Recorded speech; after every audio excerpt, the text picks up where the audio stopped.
Everybody, good afternoon. My name is Sanvi Rajpurohit from BA second year. So guys, आज मेरा topic है control statement.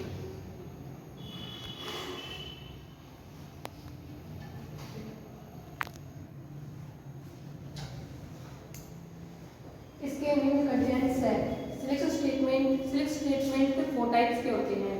इसमें होता है फर्स्ट तो इफ स्टेटमेंट, फिर है इफ एल्स स्टेटमेंट, फिर nested if else, else if ladder, और मेन जो टॉपिक है सेकंड वो है switch case control statement, go to statement.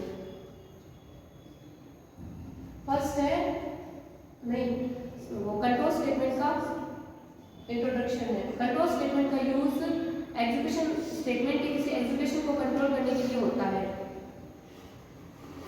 ये 3 types of control statement in C language. First है selection statement, second switch case control statement and go to statement. Selection statement किसी statement की condition check करने के बाद अगर वो true है तो वो स्टेटमेंट रन होंगे, और अगर फॉल्स है तो उसको स्किप कर दिया जाएगा.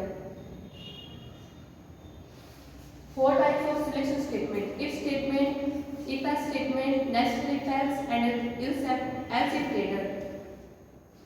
फर्स्ट है if स्टेटमेंट. इसमें if कीवर्ड का यूज होता है. if कीवर्ड के बाद ब्रैकेट को लिखा जाता है और ब्रैकेट के बाद स्टेटमेंट ब्लॉक होता है. ये इसका सिंटैक्स है. if कंडीशन लिखी हुई आती है उसके बाद स्टेटमेंट है, और अगर ये ट्रू हो जाती है तो आउटपुट यही शो होगा. If else statement. If statement में कंडीशन फॉल्स होने पर कुछ भी रन नहीं होता है, और इफ एल्स में ऐसा नहीं है. अगर कंडीशन ट्रू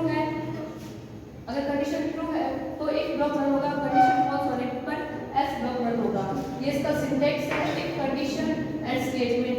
और ये कंडीशन इसमें ट्रू है तो ये इसको आउटपुट में दर्शाया जाएगा, और अगर स्टेटमेंट फॉल्स हो जाती है तो इसको स्किप कर दिया जाएगा.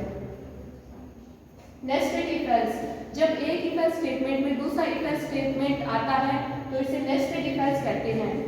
इसमें ये इसका सिंटैक्स है if condition 1 and condition second, और statement 1 and else, then statement second, फिर else, statement third, terminated semicolon and statement fourth.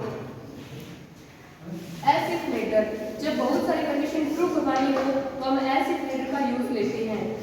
Condition true होने पर ब्लॉक रन होगा, और कंडीशन फॉल्स होने पर ब्लॉक ऑफ स्टेटमेंट रन होगा. ये इसका सिंटैक्स है. इसमें स्टेटमेंट ब्लॉक लिया गया है, कंडीशन फर्स्ट एंड सेकंड दी गई है, उसके बाद एल्स इफ लिया गया है, और अगर ये सब कंडीशन ट्रू हो जाएगी तो वो रन होगा, वरना एल्स वाला ब्लॉक रन होगा. Switch case control statement. Else if ladder की तरह ही होने वाला switch case control statement else if ladder से थोड़ा आसान होता है.